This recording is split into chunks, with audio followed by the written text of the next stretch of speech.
Se trabalhar o sábado, acontece somente umas 2 vezes por ano. Então, esse sábado aí foi escolhido. Levítico 6. Levítico 6, 8. Então, foi me dada a opção de pregar aqui ou no altar. Como falei o pastor Luiz Carlos, altar é altar. Então, pregar aqui no altar. 6, 8. A lei do holocausto.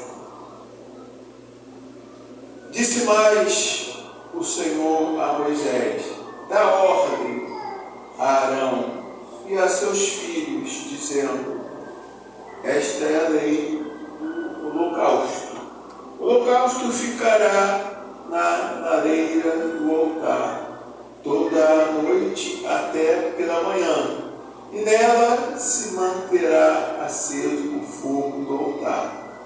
O sacerdote vestirá a sua túnica de linho, os calções de linho sobre a pele nua, e levará a cinza quando o fogo houver consumido o holocausto sobre o altar, e porá junto a este. Depois despirá as suas vestes e porá outras, e levará a cinza para fora do arraial, a um lugar limpo. O fogo, pois, sempre arderá o altar, não se apagará, mas o sacerdote acenderá lenha nele cada manhã, e sobre ele porá em ordem o holocausto, e sobre ele queimará a gordura das ofertas pacíficas. O fogo arderá continuamente sobre o altar, não se apagará. Pastor Luiz Carlos orou, então podeis todos sentar.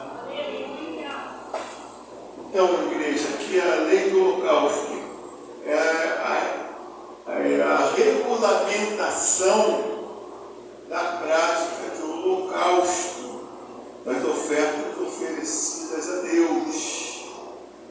Anteriormente havia os sacrifícios rituais, e até depois também havia os sacrifícios individuais, como de Davi, como de Salomão, como de Elias. Mas vamos falar aqui nesse momento dessa lei do holocausto. O holocausto que foi exatamente criado ali para orientar o povo a como adorar a Deus corretamente. E havia uma coisa muito importante nesse sacrifício, porque o povo, quando oferecia os sacrifícios para que os sacerdotes colocassem sobre o altar e o fogo fosse colocado sobre o sacrifício no altar, isso alegrava a Deus. E de que forma alegrava a Deus? Porque mostrava que o povo queria comunhão com Deus. O povo estava oferecendo sacrifícios pelo arrependimento dos seus pecados. Então aquele povo, naquele momento, estava em obediência. Então, por isso, o fogo ardia continuamente no altar, sem se apagar, porque aquele povo estava sendo fiel a Deus. Aleluia! Ao oferecer oferecer o sacrifício àquele intermediário, que era o sacerdote. E isso agradava a Deus. Então, igreja, o sacrifício, esse holocausto, tem 3 elementos. O sacrifício mesmo, que eram os animais, as lenhas, era o altar e era o fogo. Então vamos nos ater um pouco a esse fogo. O fogo, porque o fogo ardia continuamente no altar sem se apagar. Porque isso era sinal da aprovação de Deus. Deus aceitava o sacrifício daquele povo, porque era o sacrifício de arrependimento. Então, por isso, o fogo ardia. Então, eu quero perguntar à igreja: tem fogo na sua vida? Se tem fogo na sua vida, é porque tem a aprovação de Deus. Porque Deus está aprovando os seus sacrifícios na presença dEle. E é importante que tenhamos esse fogo da aprovação de Deus na nossa vida. Porque o holocausto ele se resume a isso: ao sacrifício, ao altar e ao fogo. Vamos falar do sacrifício. O sacrifício, como deve ser o sacrifício a Deus? Deve ser um sacrifício agradável a Deus. E naquele tempo, o sacrifício eram os animais. Mas logo depois veio o sacrifício perfeito. Veio o sacrifício do Cordeiro de Deus. Aleluia. O sacrifício do sangue de Jesus. Esse é o sacrifício perfeito.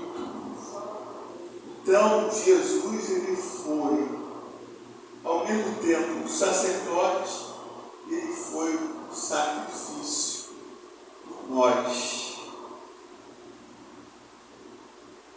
Então, igreja, a partir daí, nós também passamos a ser sacerdotes.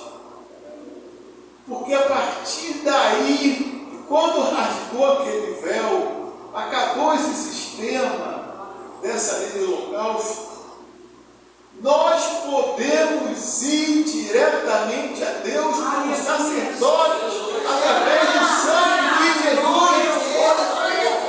Não precisamos de intermediários, como aquele povo israelita precisava de intermediário. Nós podemos ir diretamente a Deus. Aleluia!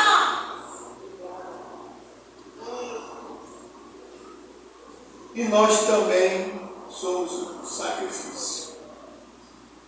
Vocês já pensaram? Vocês são sacrifício. Eu sou o sacrifício. Mas como é isso? Como funciona isso? Vamos ver lá em Romanos 12. Romanos 12 já confirma essa palavra logo no primeiro versículo. Romanos 12. Romanos 12, 1. Rogo-vos, pois, irmãos, pela misericórdia de Deus, que apresenteis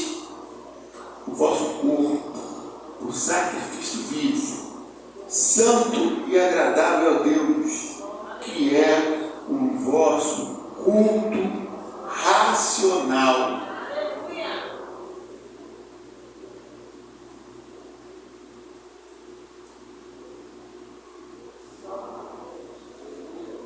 Lembra daquele louvor? Toque no altar. O sacrifício sou eu. Então o sacrifício somos nós. O sacrifício é o nosso próprio corpo. O sacrifício é a nossa própria vida. E como nós estamos oferecendo a nossa vida em sacrifício a Deus? Essa é a questão. E será que o fogo de Deus está queimando o nosso sacrifício? Nós temos que ter essa preocupação. O fogo de Deus está queimando o nosso sacrifício, mas o fogo de Deus tem que queimar continuamente no nosso altar, no nosso sacrifício. Então, falamos aqui no começo do altar, aqui o altar. Lá, nessa palavra aqui, o altar, ali é o Santo dos Santos. Mas eu quero dizer que o altar não é um lugar. Hoje em dia, o altar não é um lugar. O altar é uma condição de vida. Aleluia! Que condição de vida? Vida no altar. Aleluia! Vida andando no Espírito. Aleluia! Vida temendo a Deus. Então o sacrifício o fogo vai pegar nesse sacrifício ali. O fogo vai pegar nesse altar. No altar da sua vida. Glória a Deus. Porque você está buscando oferecer um sacrifício a Deus agradável, que é um culto racional, de forma de sacrifício, lutando para fazer a vontade de Deus. E como fazer a vontade de Deus?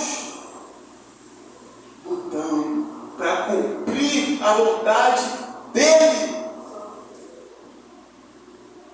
Dessa forma, o fogo arderá continuamente no nosso altar, não se apagará. Então, igreja, nós somos falhos, já foi falado. E temos privilégios, porque temos a chance do arrependimento. Como sacerdotes, nós temos chance do arrependimento. Mas aquele sacerdote aqui que fala lá dentro do holocausto, ele não podia ter a mínima falha. Porque se ele tivesse, ele era fulminado antes de oferecer o sacrifício pelo povo. Mas nós não. Nós falhamos. Mas chega a hora do arrependimento e Deus nos perdoa. E pode ser até na última hora, mas Deus nos perdoa. Eu tenho um colega de trabalho, ele é novo na turma. Conversando com ele, eu soube da história dele. Ele era um grandão na Assembleia de Deus, na Conamate. Mas ele, podemos dizer que ele se desviou. Ele não é um desigrejado, ele se desviou. E me deu uma tristeza, porque dia antes, ele estava conversando ao lado de outro colega de turma. Vamos tomar uma cerveja ali e tal, não sei o quê. Então, realmente ele se desviou. Então, um homem conhecedor da palavra de Deus, que foi grande na Assembleia de Deus,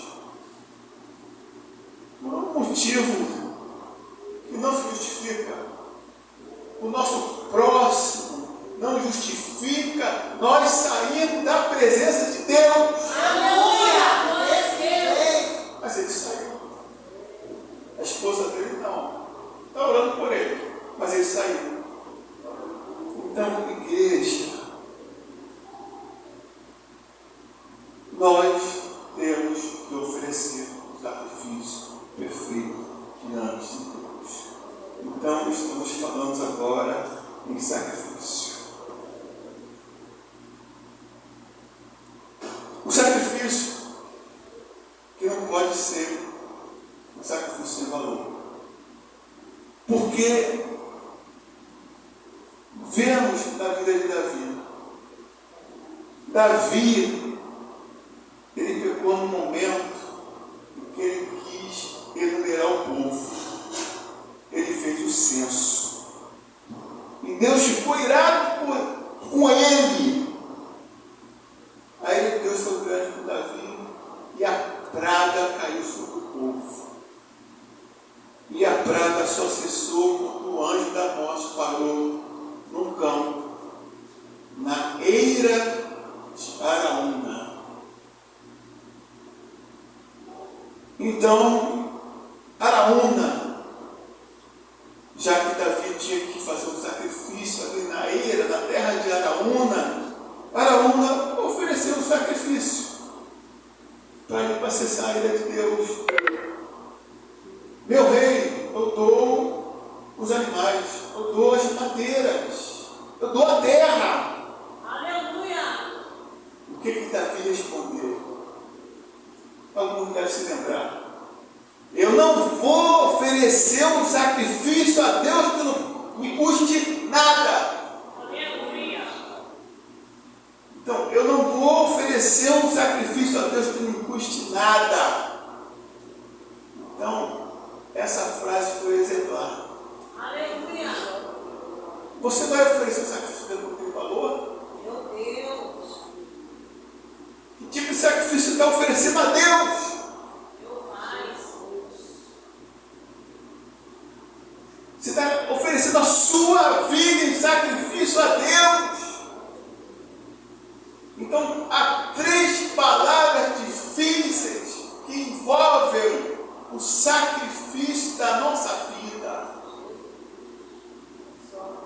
arrependimento, renúncia e perdão. Aleluia!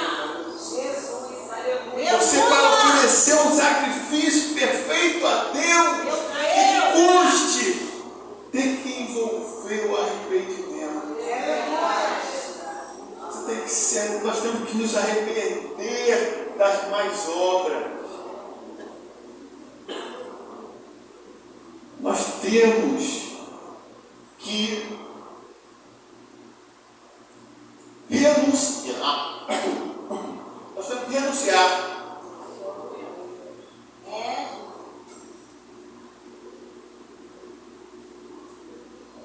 Nós temos que renunciar. E o mais difícil, nós temos que perdoar. Se faltar uma dessas 3 vontades, o sacrifício não tem valor para Deus. Então Davi ofereceu a Deus um sacrifício que custou. Não foi sem custo. E nós vamos oferecer um sacrifício a Deus sem custo, sem esforço, sem cumprir a palavra. E quantos não querem cumprir a palavra de Deus? Querem ficar no meio termo. Ah, mas eu estou indo na igreja, todos os cultos, eu estou indo nas consagrações, e se tem vigília, estou indo todas as vigílias. No entanto, paralelamente, há a prática de iniquidades e a mundanismo. Esse sacrifício tem valor para Deus? Não tem nenhum valor. Custa para você, não custa nada. Então Deus não vai aceitar um sacrifício que não tenha custo.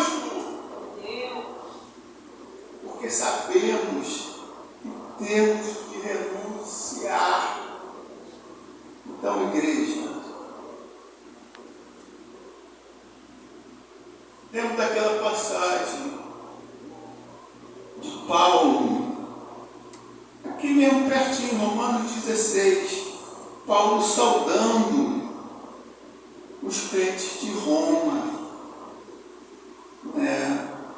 Então, eram crentes realmente de valor, que faziam a vontade de Deus, do Paulo.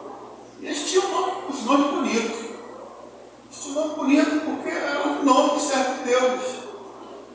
Paulo saudava Epêneto, saudava Amplíato, saudava Aristóbulo, saudava Rufo, e sem esquecer Trifena e Trifosa também. Então, era tudo crente de valor, e que de fato, literalmente, eles ofereceram a vida deles sacrifício. Porque provavelmente eles alcançaram a perseguição de Nero, do imperador Nero. E ali foram jogados no Coliseu, jogados aos leões. Serviram de poste de iluminação nas noites de Roma. Botavam resíduo e botavam fogo neles. E eles iluminavam a cidade com postes. Então, aqueles elogios de Paulo à igreja de Roma não foi vão. Foi a primeira a sofrer, foi a primeira a oferecer um sacrifício de valor. Nesse momento, Deus não está cobrando tanto de nós. Ele está cobrando somente que sejamos obedientes. Porque Ele não está cobrando de nós martírio nesse momento. Ele está cobrando somente obediência. Mas houve uma situação também, uma história que eu conheço há muitos anos. Eu não posso afirmar ser verdadeira. Mas havia um grupo de crentes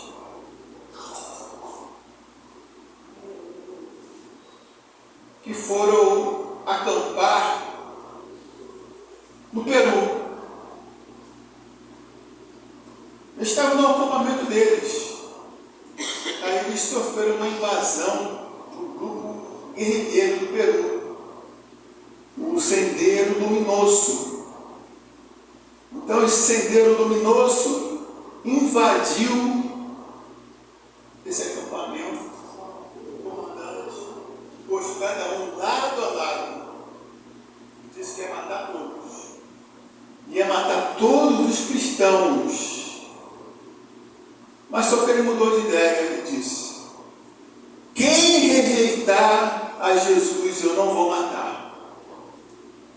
Então, quem rejeitasse Jesus deu um passo à frente, e alguns deram um passo à frente. E o comandante deu ordem ao seu soldado: atira. E eles atiraram naqueles que deram um passo à frente. Então o comandante pegou sua tropa e foi embora dizendo: eu não aceito traidores. Eu não quero nem fazer o juízo do que aconteceu com esses crentes. Mas essa é uma história. Então, igreja, o sacrifício tem que custar a nossa vida. Porque nós temos que passar pelas provas. E é aí que mostra se o crente tem valor ou não. Aí é que o crente mostra que o sacrifício dele está custando caro ou não. Ele está aceitando. Então são muitas provas. Eu não sei que passar por essas provas não. Então o sacrifício dele está custando nada para ele. Está na presença de Deus, não está valendo nada. E portanto não há fogo no altar dele. Não há fogo no sacrifício dele. Então, igreja, quando nós estamos na presença de Deus, o sacrifício que nós oferecemos, Deus aprova com fogo. Nós vemos que no sacrifício que Elias ofereceu, naquele conflito com os profetas de Baal, o que Elias fez? Ele pegou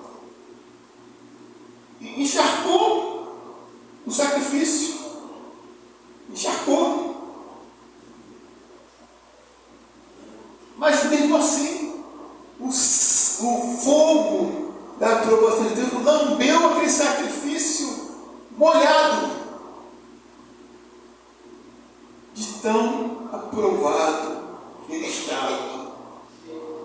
Então, o fogo de Deus na nossa vida é a aprovação. Aleluia! Você quer ter o fogo de Deus na sua vida?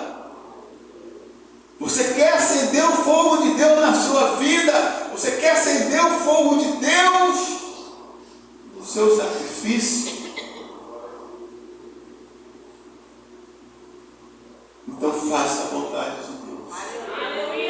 Mais difícil que seja. Porque sacrifício é sacrifício, como diz a palavra. Sacrifício é coisa difícil. E nós vamos querer coisa fácil?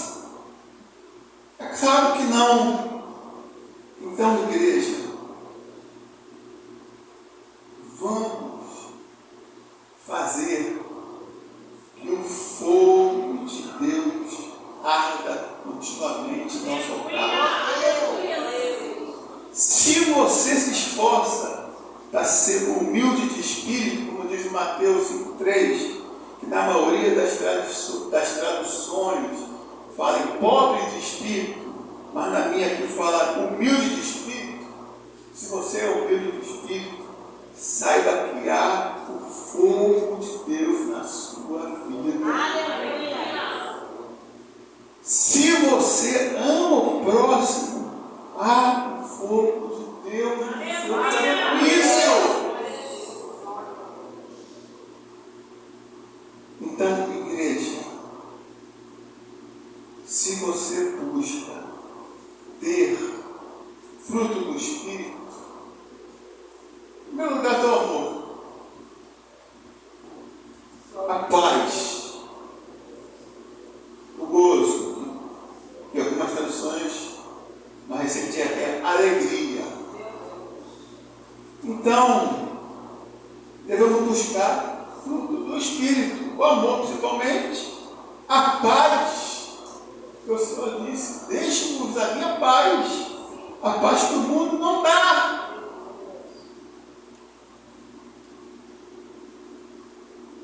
E a alegria. Agora a questão: será que estamos aproveitando, tomando posse daquilo que Deus tem nos dado? Porque o Senhor Ele quer colocar o amor em nós. Estamos tomando posse do amor. E a paz? A paz é tão preciosa, né? A paz é preciosa demais. E nós temos tomado posse da paz. Não temos tomado posse da paz. Aí podemos falar: paz é só da glória. Não somente. Porque o Senhor disse que Ele deixa a sua paz para nós. Ele deixou. E podemos ter paz nesse mundo mau, desde que tomemos posse dessa paz. Você tem tomado posse dessa paz? Tem procurado amar o seu próximo? Uma coisa importantíssima, eu sempre falo: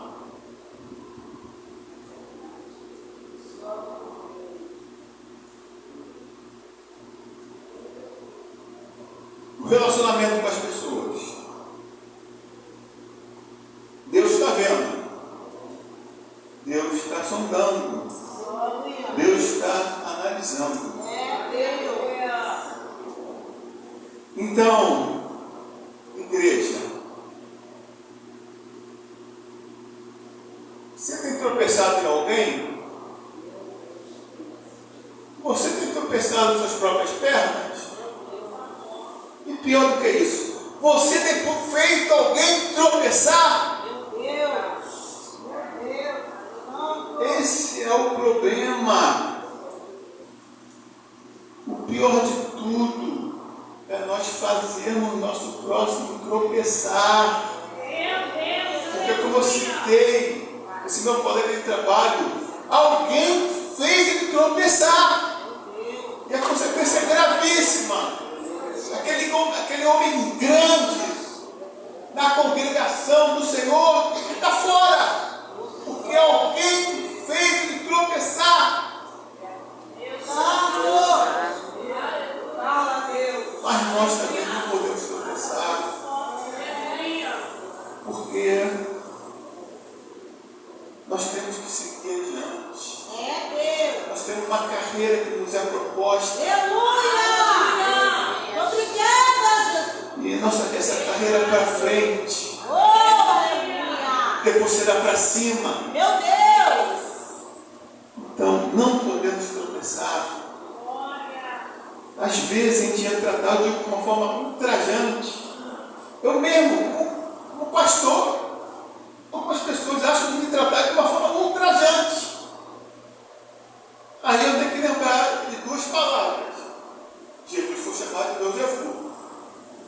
Aí eu tenho que lembrar também de Mateus 5. Se alguém der a sua face, dê a outra face.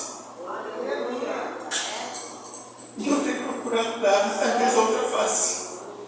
É difícil. É difícil. Então, eu confesso que às vezes eu falho. Mas tenho me esforçado quanto a isso. Então, igreja, nesse tipo de situação, onde fica o fogo da aprovação de Deus? O fogo está apagado. O sacrifício está apagado. Isso não pode acontecer. Então, igreja,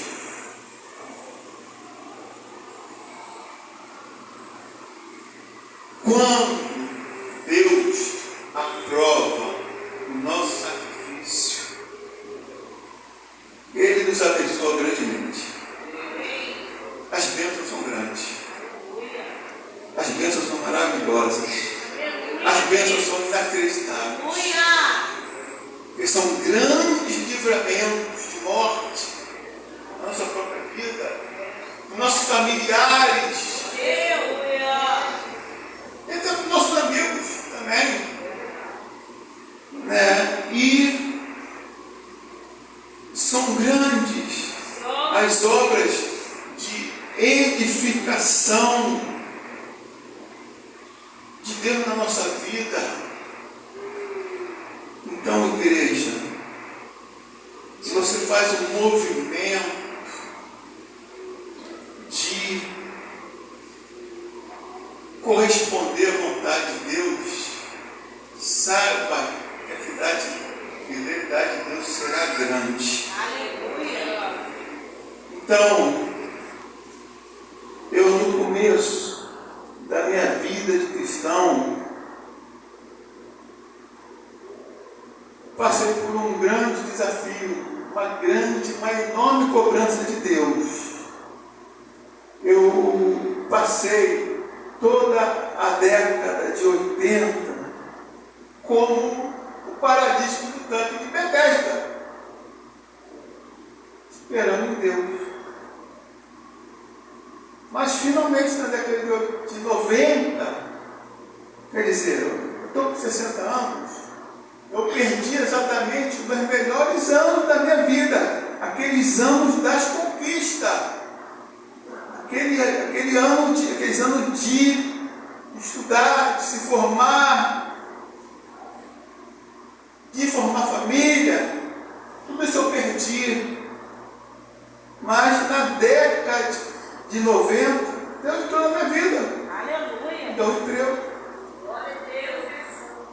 E nesse emprego que eu estou até hoje. Esse já é um outro milagre. Então, conheci uma colega de trabalho, né? E ali eu me senti compensado de tudo de mal que aconteceu na década de 80. Tudo que foi perdido, eu me senti compensado. Mas aí veio a vontade de Deus para a minha vida. Essa não. Essa não. Teria que ser outra. Era uma diaconisa da igreja que eu fiz carreira ministerial. Eu saí de lá pastor. Era uma diaconisa. E eu tinha que escolher. Então ali eu tinha livre-arbítrio. Eu escolhi, eu faço a vontade de Deus, eu faço a minha.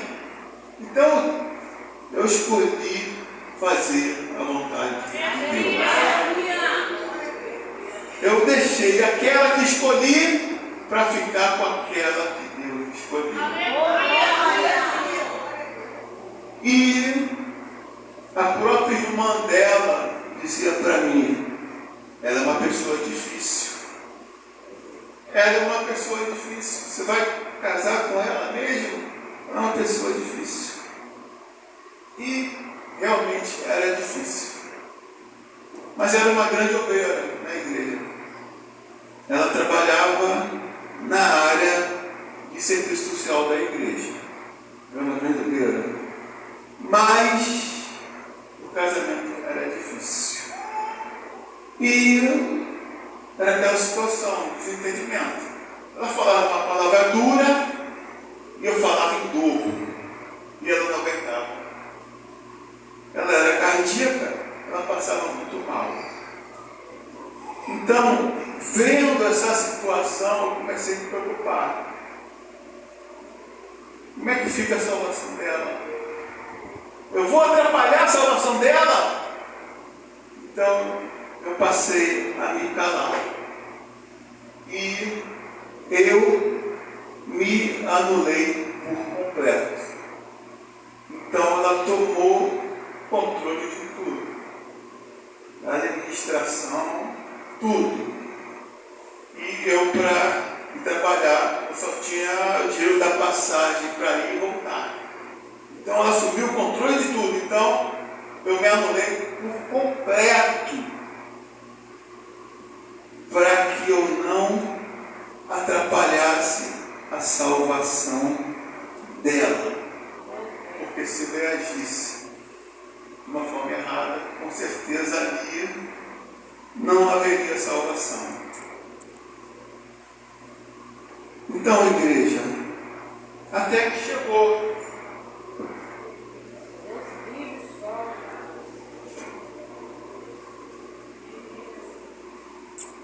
a época, 20 anos depois.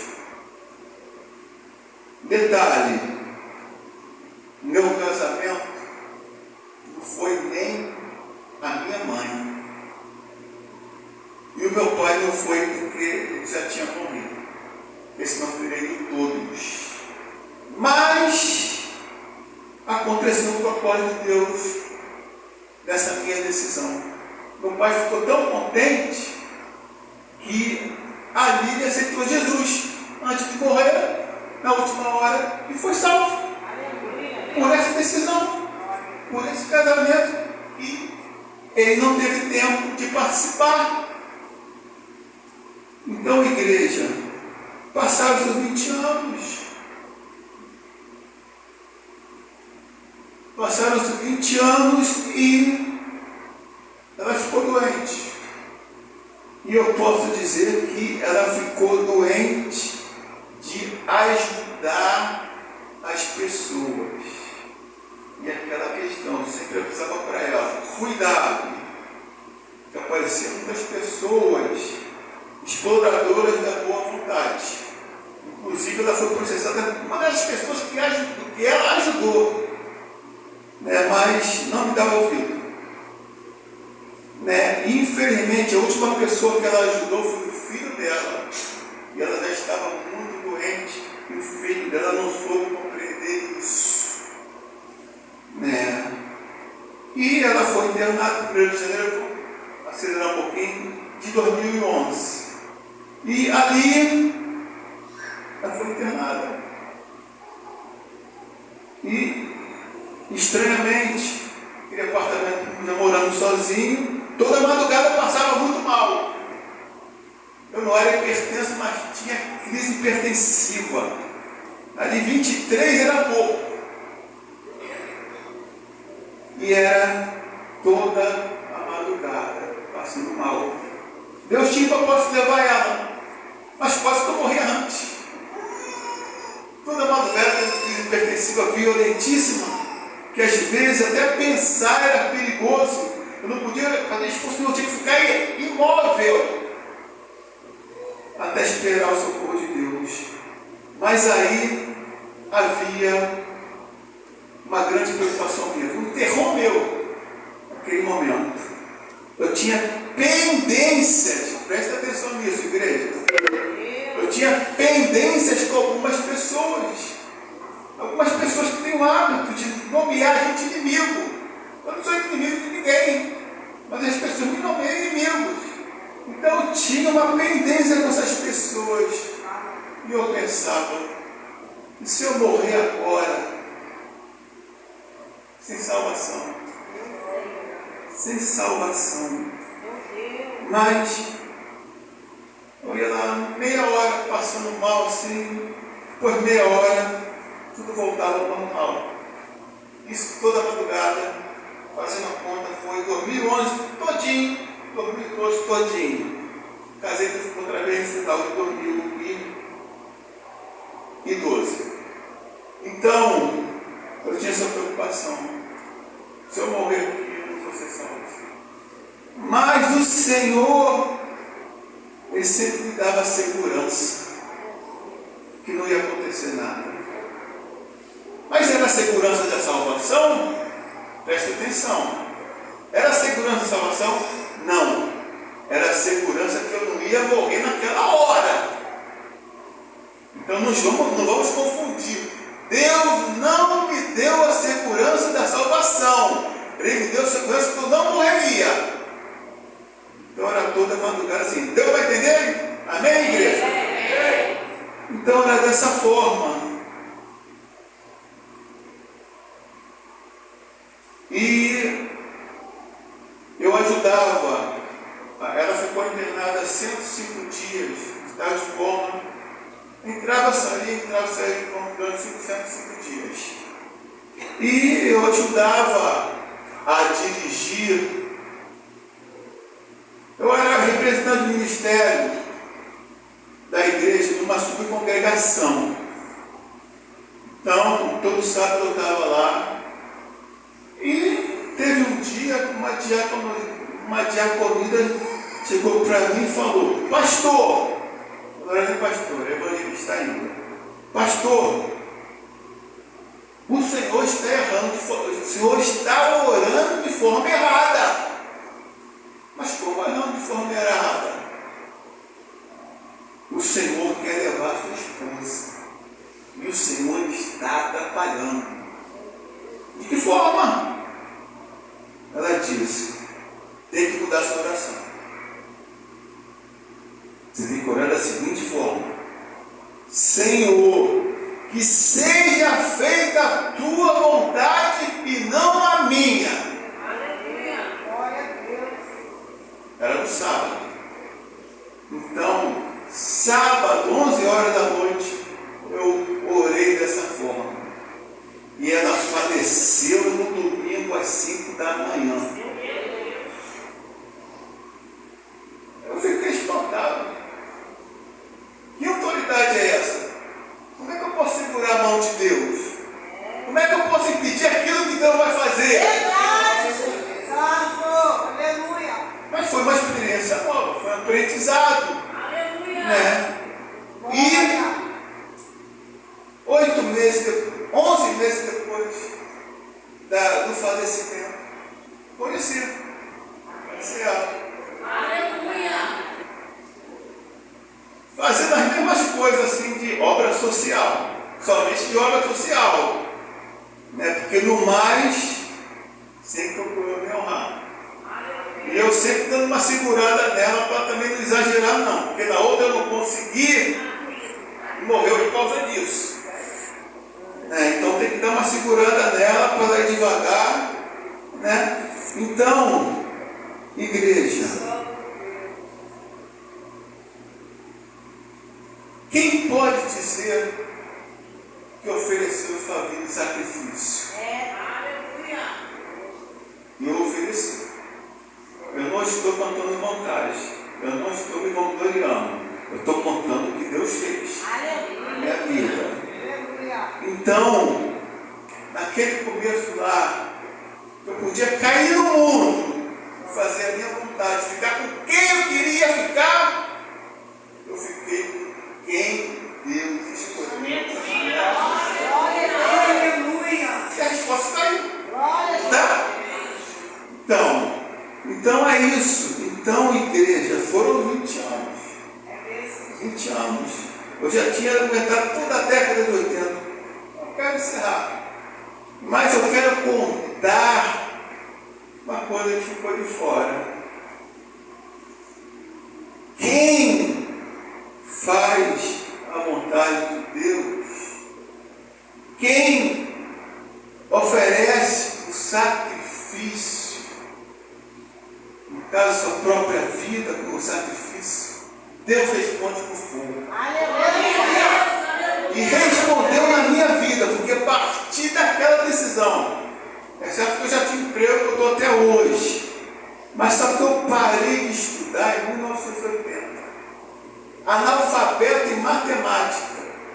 Se pede para fazer uma equação de primeiro grau, não consigo equacionar. Então era analfabeto em matemática. Então, por essa resposta que eu dei a Deus, sim, eu vou fazer esse sacrifício, eu vou entregar o meu sacrifício, eu vou negar a minha própria vontade. Deus respondeu. Em 92 eu comecei a fazer o supletivo desse nem seja. E primeiro grau, fiz. Lá no primeiro semestre, passei tudo. Menos em matemática. Segunda tentativa, em 92, passei. E passei em várias matérias. No segundo grau também. Fiquei reprovado em quê? Matemática. E química e física. Depois passei em física. Aí tentei mais uma vez. Fiquei reprovado em quê? Matemática. E química também. Até que no primeiro semestre de 94 eu passei em matemática, em química, na última questão de cada prova. Glória a Deus. E em 95 eu já estava na faculdade. E em 99 já estava formado em Direito. Sem nenhuma reprovação. Dezembro de 99. Fevereiro de 2000, passei na prova do OAB. Então, essa foi a resposta de Deus. Esse foi o fogo da aprovação de Deus na minha vida. E tudo que você fizer no seu sacrifício, que vai te custar muito, igual custou a Davi, Deus vai responder com fogo. Deus vai responder com bênção. Deus vai mudar a tua vida. Deus vai edificar a sua vida. Deus vai te honrar. Porque você fez a vontade dele. Porque você luta para fazer a vontade dele. O nosso sacrifício tem que ter valor. A nossa condição de vida deve ser vida do altar. Então, no Espírito, com mais difícil que seja, se falhou, se arrependa e peça perdão, porque há perdão de Deus. E o fogo vai queimar mais uma vez continuamente o seu altar, porque você se arrependeu. Então, igreja, está difícil parar, né? Mas é dessa forma. O fogo de Deus tem que arder continuamente no nosso sacrifício. Tem que arder continuamente na nossa vida. Mas Deus já deu fogo. Cada um de nós tem o fogo dentro de si. Tem o Espírito Santo. Então, cultive o fruto do Espírito em todas as suas divisões dos frutos. O fruto. Então, igreja, essa palavra que eu quero deixar para ele. Fogo tem que arder continuamente no altar do nosso sacrifício. E a nossa vida é o altar de Deus. E nós somos também sacrifício. E Deus é um fogo no nosso sacrifício, no nosso altar.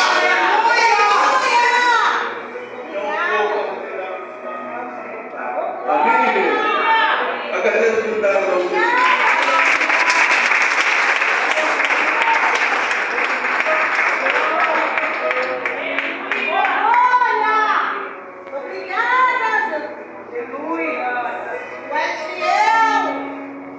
Você pode aplaudir o Senhor mais forte por esta palavra. E quem tem ouvidos, ouça o que o Espírito diz à igreja. Que Deus abençoe a sua vida, pastor Amauri, a sua casa, o seu ministério. Em nome de Jesus, a sua esposa.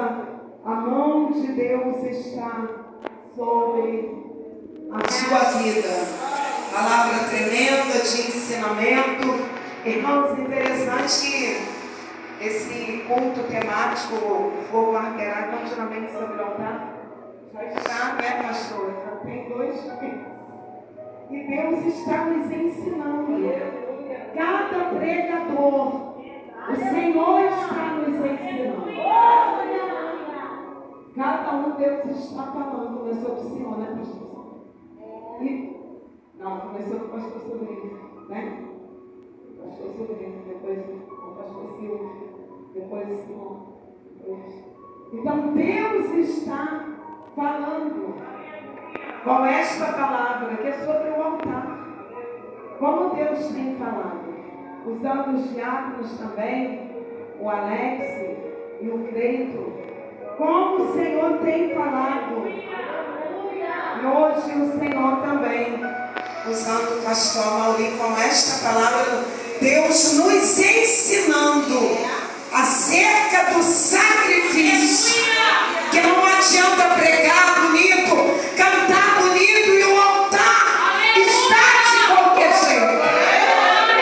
Ele não aceita qualquer sacrifício. Qualquer um, sujo, ruim, qualquer irmão manco, não. Tem que ser o melhor para Deus. Isso é uma lição que o Senhor nos ensina. Vamos dar aqui por esta mesa em nome de Jesus. Querido Deus, toma essas peças de roupa nas tuas mãos. Abençoa essas fotos. Abençoa todo o processo, meu Senhor. Chaves, cadernos que precisa de ser orado por libertação. Meu Deus, pessoas que estão oprimidas, pessoas que estão se drogando, se prostituindo, pessoas que precisam de cura interior. Colocamos nas tuas mãos. Casas que precisam de uma libertação. E aqui está as chaves dos carros que precisam de livramento.